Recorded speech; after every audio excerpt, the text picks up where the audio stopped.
Bismillahirrahmanirrahim. Assalamualaikum warahmatullahi wabarakatuh. Waalaikumsalam. Selamat pagi. Terima kasih. Ini termasuk paling banyak ya. Biasanya 4 orang. Pernah juga 1 orang ya. Dosennya 4, mahasiswanya 1. Menyedihkan ya.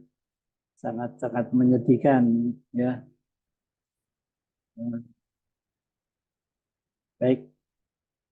Jadi karena ada informasi bahwa ada yang masih belum begitu jelas ya.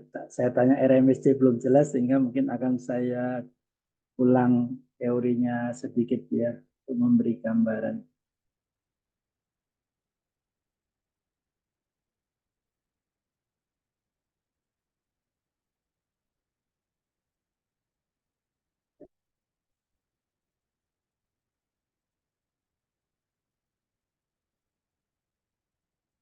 Jadi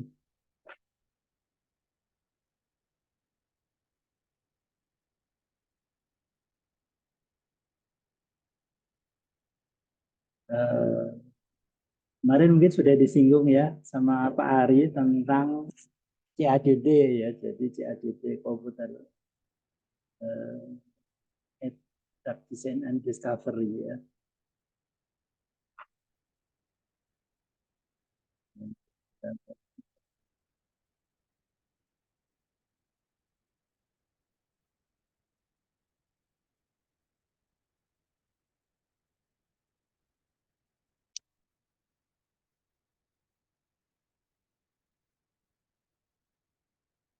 Ya, jadi biasanya yang dibahas di CADD itu ada SPDD dengan aplikasi docking ya, Database Drug Design and Discovery dengan aplikasi molecular docking, kemudian LBDD Ligand Based Drug Design and Discovery dengan aplikasinya HKSA ya. Ada juga Pharmacophore ya, mungkin udah dibahas ya sama Mbak Okta, Bu Okta ya. Kemudian ada yang lainnya. Nah, kita di sini karena saya ditugasin untuk mendesain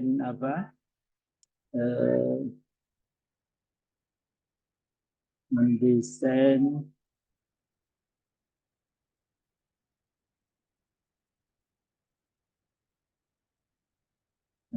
obat dengan enzim sebagai target ya. Nah, sebelumnya akan kita ulang sedikit karena tadi saya tanya kok kurang ini ya. Kayaknya perlu diulang ya. Jadi tentang PDB ya, PDB. Protein data bank. Ini mungkin nanti yang kedua yang akan saya ini, yang molecular docking.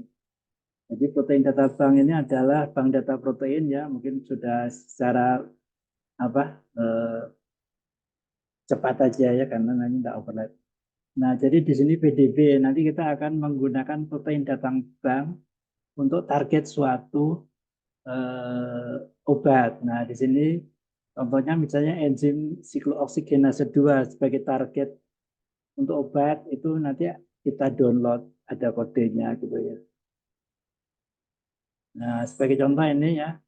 Ini kalau kita ada luka misalnya, itu di dalam tubuh kita itu ada proses perubahan dari asam arokidonat oleh suatu enzim namanya siklooksigenase 1 dan 2. Ini akan menjadi PGG2 dan PGH2. Nah, ini mediator nyeri. Nah, kalau pembentukan PGG2 dan PGH2 ini dihambat, jadi enzimnya kita inhibisi, enzim COX-2, maka akan tidak terjadi nyeri. Nah, sehingga paracetamol bekerja di sini sebagai inhibitor siklooksigenase 2. Nah, dan saya mempraktekkan ini sampai ke penemuan obat. Nah, sampai sekarang alhamdulillah sudah ada di tangan investor. Tinggal nunggu beberapa hari, mudah-mudahan ada kabar baik. Nah, jadi PDB itu biasanya dalam bentuk kompleks ya, ligan protein. Jadi udah ada obatnya. Meskipun ada juga yang kosongan. Tetapi kalau nanti yang akan saya kenalkan software plan itu memerlukan obat. Jadi ada ligannya. Mungkin kalau sudah belajar MOE, kalau MOE itu bisa kosong ya, kosongan. Nah, cuma kalau saya sebenarnya kita akalin bisa, tapi kalau saya lebih senang kalau aslinya PDB itu ada ligan sehingga kita lebih lebih valid. Karena apa? Karena kalau saya tujuannya memang untuk menemukan obat ya. Kalau sekedar untuk jurnal gitu ya mungkin nggak ada resiko ya. Tapi kalau untuk menemukan obat benar-benar itu beresiko menurut saya begitu.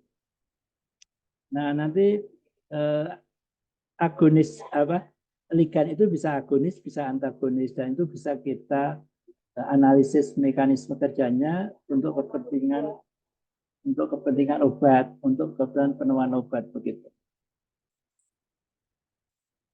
Nah kebetulan yang saya desain adalah saya itu punya cita-cita untuk menggeser, jadi mungkin kalian ketawa, nggak apa-apa ya. Bahkan saya itu sempat dibully ya, oleh mahasiswa saya sendiri. Karena apa? Saya cita-cita adalah menggeser pasar paracetamol dunia ya. Jadi dan alhamdulillah ada orang yang ikut gila. Nah, alhamdulillah kemarin memberi kabar baik ya. Jadi paracetamol itu punya efek samping dan kebetulan di sana ada enzim, ada kode PDB-nya yang untuk memprediksi. Jadi sebelum saya mensintesis obat tersebut, saya sudah prediksi, oh ini efek sampingnya lebih rendah terhadap BPA dan itu terbukti dengan uji hewan coba. Nah ini kalau apa kalau orang farmasi nggak kenal paracetamol itu kayaknya bukan farmasi karena paracetamol itu obat yang dipakai seperti kacang goreng sampai membuat saya iri. Apakah paracetamol ini yang terbaik di dunia? Ternyata iya untuk saat ini. Nah, tapi saya ingin berusaha untuk mengalahkannya. Itu karena apa? Karena efek sampingnya itu terjadi di posisi orto dari OH sini ya. Jadi karena ada delokalisasi elektrol sini, maka metabolit yang namanya NAPKI itu kalau berada di tubuh dalam jumlah banyak atau jangka lama atau bersama obat-obat yang memerlukan enzim glutathione S transferase, maka dia nggak akan kebagian sehingga berinteraksi dengan sel Hepar. Nah itu yang perlu diketahui. Sehingga pemberian kurkumin misalnya dosis rendah itu nggak apa-apa bagus gitu ya untuk memproteksi hati. Tapi kalau dosisnya tinggi, justru dia akan menambah hepatotoksi. Kenapa? Karena bersaing enzimnya untuk metabolisme kurkumin dan NAPKI bersaing. NAPKI-nya nggak kebagian, akibatnya dia hepatotoksi. Nah ini kodenya. Nah ini kemarin itu ada COVID ya, ada COVID. Jadi COVID ini sesuatu yang luar biasa ya, dan saya bersyukur karena ada COVID ya. Jadi banyak orang rugi ya karena COVID ya. Berapa banyak orang kehilangan nyawa, kehilangan pekerjaan, tapi alhamdulillah saya beruntung ya. Bukan karena saya jual vaksin ya, tapi karena saya memberi kuliah ya. Dengan kuliah online itu ternyata luar biasa ya. Bisa ratusan kalau dihitung kayaknya ya. Bisa ratusan juta saya dapat karena kuliah online. Nah itu kan suatu yang luar biasa sehingga saya yakin sekali dengan pertolongan Allah ya. Negara kita misalnya rusak atau apa nggak peduli pokoknya kalau kita minta tolong sama Allah insya Allah diberi keuntungannya. Nah ini kemarin itu sempat ada varian ya sehingga yang terakhir itu adalah Omikron ya. Nah Omikron. Nah sehingga yang terakhir itu Pfizer itu mengeluarkan obat namanya Paxlovid ya, Paxlovid dengan kode ini 7VH8 targetnya ya suatu inhibitor protease masih pakai kode ini nomor lainnya Paxlovid ya. Nah tapi ini dikeluarkan udah akhir-akhir ya sudah mau berakhir COVID. Nah kenapa kok tidak ada yang menemukan obat? Nah ini kalau pendapat saya pribadi itu sebenarnya sebenarnya masalah bisnis ya. Kenapa? Karena kalau jual vaksin itu konsumennya seluruh orang ya. Mau sehat atau enggak itu pokoknya konsumennya banyak sekali. Kalau jual obat itu terbatas pada yang sakit ya. Sehingga lebih untung bagaimanapun lebih untung jual vaksin. Makanya yang laris adalah membuat vaksin ya. Itu sesuatu yang misteri memang COVID ini sesuatu yang misteri. Nah, sehingga seperti ini. Jadi tadi yang namanya apa RMSD tadi root mean square deviation ya, akar ya. Root mean akar rata-rata ya standar deviasi. Jadi artinya apa? Artinya ini misalnya ini suatu molekul ya, suatu molekul itu ada beberapa atom misalnya. Nah, atom misalnya 1 sampai 10. Atom 1 setelah kita ambil kita kembalikan maka satu dengan satu aksa itu ada jarak. Nah, jaraknya itu dikuadratkan kemudian kesemuanya di rata-rata dari 10 tadi kemudian di akar. Nah, itu yang namanya RMSD sehingga eh, kalau dia di bawah 2 angstrom itu dinyatakan valid. Jadi metode Docker ini sangat-sangat tergantung dengan validasinya. Jadi kalau nggak valid ya, ya sebenarnya data sampah ya. Saya beberapa kali menjumpai seminar, bahkan seminar internasional di UGM kebetulan diadakannya. Itu ada beberapa yang RMSD-nya 10. Ini sebenarnya nggak ada gunanya ya. Nah, yang lebih heran lagi yang presentasi saya tanya bingung. RMSD-nya 10 kok 10? Malah dia nanya, apa itu Pak RMSD? Wah, saya kasihan dia dan apa yang kejam itu dosennya. Jadi dosennya kelihatannya apa namanya punya apa proyek ya dapat proyek kemudian bimbing mahasiswa S2 disuruh presentasi nggak dibekali ilmu ya kasihan sekali. Jadi datanya itu sebenarnya data yang tidak berguna begitu. Nah, ini yang dulu sebelum Omikron itu kodenya yang digunakan ini 6LU7 ya.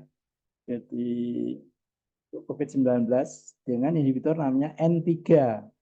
Nah, ini dipakai oleh apa? Oleh UNER ya. Jadi tim UNER itu merancang dan mau menemukan anti COVID dan dikawal Badan Intelijen Negara. Saya pernah ikut webinarnya, tapi sebelum saya tanya ada pengumuman, Bapak nggak boleh bertanya. Oh, luar biasa ya. Ya sudah, saya cuma dengerin gitu ya. Padahal kan harusnya boleh kan berdebat, nanya molekulnya itu nggak boleh ya sudah ya.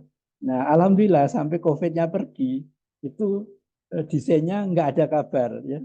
Bahkan itu tadi mungkin dikawal Badan Intelijen, mungkin ada anggarannya juga, tapi sampai sekarang nggak kedengaran ya. Jadi COVID-nya keburu pergi, tapi nggak apa-apa ya itu memang tidak mudah ya menemukan obat. Nah, jadi 6LU7 ini seperti ini ya. Dia itu, nah obatnya ini dikasih nama atau kode N3. N3 ini itu lebih bagus dibanding obat yang beredar seperti lopinavir dan sebagainya itu ya. Tapi kenapa boleh jadi obat? Nah, ini kenapa kok molekul bagus kok bisa nggak bisa jadi obat? Nah, ini kalau menurut pendapat saya itu seperti nasibnya seperti anggota DPR ya. Jadi anggota DPR itu walaupun bagus nggak bisa jadi pejabat ya, nggak bisa jadi wali kota, gubernur, tidak bisa jadi presiden walaupun bagus. Kenapa? Ya nggak didukung oleh partainya. PDB juga gitu, Ligan juga gitu ya. Jadi N3 ini bagus tapi apa? Ya mungkin pembuatannya susah karena ini terdiri dari 5 molekul yang digabung-gabung ya. Jadi karena pembuatannya susah, industri juga mikir, waduh ini mahal banget ini. Akhirnya nggak dibuat. Nah seperti itu ya. Dulu kita punya satu ruangan dengan saya ada namanya Pak Ahmad Purnomo ya. Itu jadi wakil wali kota Solo ya. Nah beliau kayaknya bagus ya, tapi karena nggak didukung partai, ya tidak bisa jadi wali kota ya. Ibaratnya seperti itu. Nah, ini udah pernah saya validasi ya, dan itu valid ya di bawah 2 angstrom. Tetapi yang mengherankan dan itu masih misteri ya. Ini posenya itu saya simpen besok itu bisa pindah. Nah ini saya belum pernah nyimpen molekul posenya pindah. Baru kali ini 6LU7 ini saya simpen pindah. Untungnya sudah saya ikat ini ya. Yang valid ini sudah saya ikat. Nah, yang tidak saya ikat besoknya itu udah pindah loh, aneh ya. Nah, sehingga memang saya meyakini molekul itu benda hidup karena apa? Dia bergerak. Ada gerakan pegas dan gerakan puntir ya. itu terbukti dengan adanya spektra inframerah ya. Nah, tetapi saya nggak nyangka kalau bisa pindah pose seperti itu.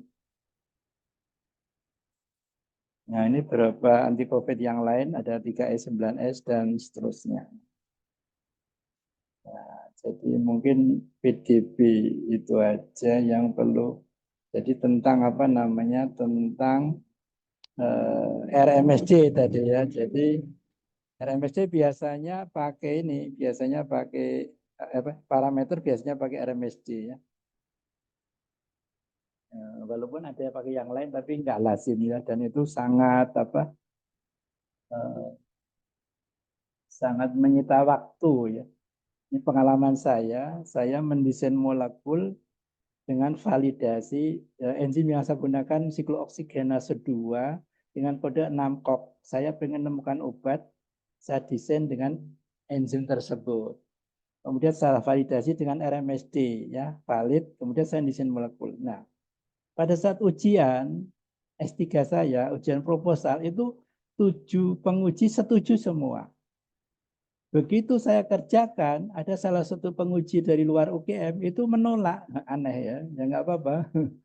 Jadi saya nggak setuju Pak Hari loh. Kenapa dulu setuju? Enggak, pokoknya yang penting sekarang saya nggak setuju. Kenapa? Pak Hari nggak bisa mendesain molekul hanya dengan parameter validasi RMSD. Terus kalau saya pengen maunya saya itu validasinya pakai enrivator 1%. Apa itu? Jadi Pak Hari memasukkan molekul yang sebagai inhibitor siklooksidase, misalnya 10, Pak Hari masukin. Terus terus Pak Hari masukin juga 70.000 molekul pengecoh katanya. Oh gitu, iya. Molekul pengecohnya sudah ada yang sudah ada yang belum. Nah, kemudian kemudian Pak Hari running dan saya punya pengalaman, ini kata penguji saya. Pengalaman saya merunning 3 bulan Pak Hari untuk memvalidasi indikator 1%. 3 bulan laptop saya hidup sampai rusak coba. Loh, kok saya disuruh juga ngerusak laptop saya? Loh, saya nggak mau. Apalagi yang saya gunakan ada 2 enzim, yang satu punya pengecoh, yang satu belum. Berarti saya harus membuat pengecoh sendiri dan itu memerlukan waktu dan tidak efisien menurut saya, sehingga saya konsultasi sama Prof. Umar, sekarang udah almarhum ya, mantan ketua LIPI 2 kali. Prof, saya dulu disetujui desain dengan judul ini, sekarang kok tidak disetujui. Wah, karena Hari sebagai mahasiswa ya harus nurut penguji. Baik kalau gitu. Jadi saya akhirnya nurut. Tetapi kalau nanti sudah lulus, kalau memang itu diyakini benar, ya nggak apa-apa, sampaikan aja katanya. Oh baik. Nah sehingga apa? Sehingga saya tetap judulnya desain molekul, tetapi saya tidak menggunakan molekul docking, saya menggunakan kerapatan elektron. Nah karena saya ingin menjadi pendesain molekul. Nah sehingga apa? Sehingga karena pendekatan saya tidak hanya docking tapi dengan kerapatan elektron, maka saya judulnya tidak saya rubah, tetap desain ya, tetap desain molekul. Nah seperti itu. Nah sekarang kita lanjutkan dengan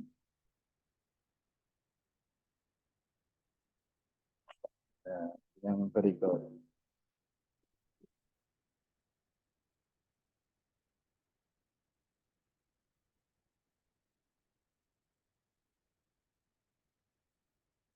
Reseptor sebagai target obat. Nah, saya ingin memberi alasan kenapa saya menggunakan plan ya. Jadi software itu banyak sekali ya.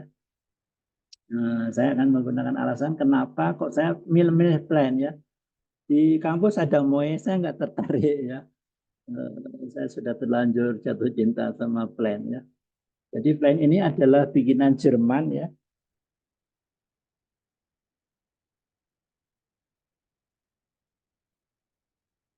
Saya masih share screen ya, Mas. Nah, jadi ini bikinan Jerman ya, Thomas Egner ini ya. Nah, kalau kita lihat di sini itu Di situ sebenarnya aslinya ada di, nah ini saya itu hanya ada, langsung terhubung dengan websitenya ya.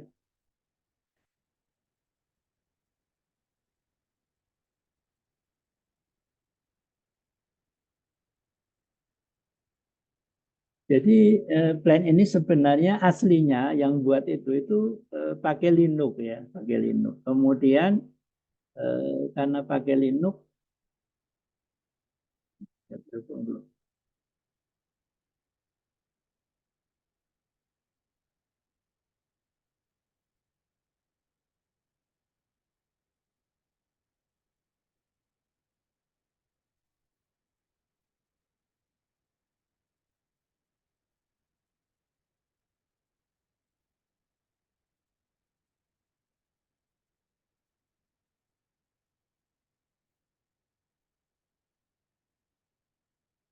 karena pakai Linux, maka dan pakai Linux itu apa namanya Win32 ya, Win32. Kenapa ini?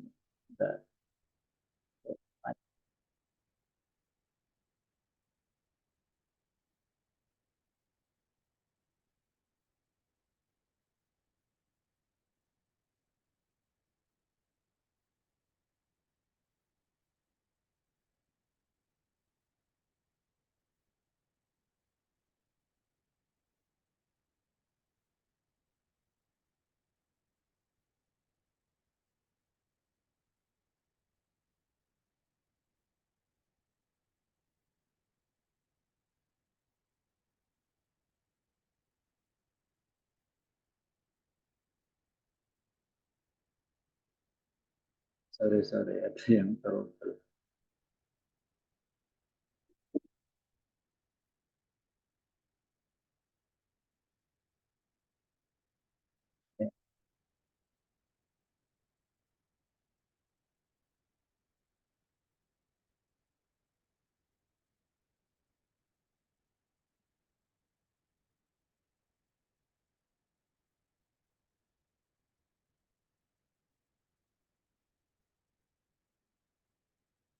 Hang,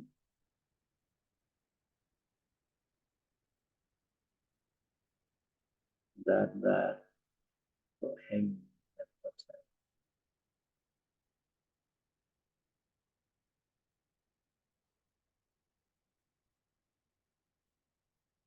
Jadi kedengaran enggak ya suara saya?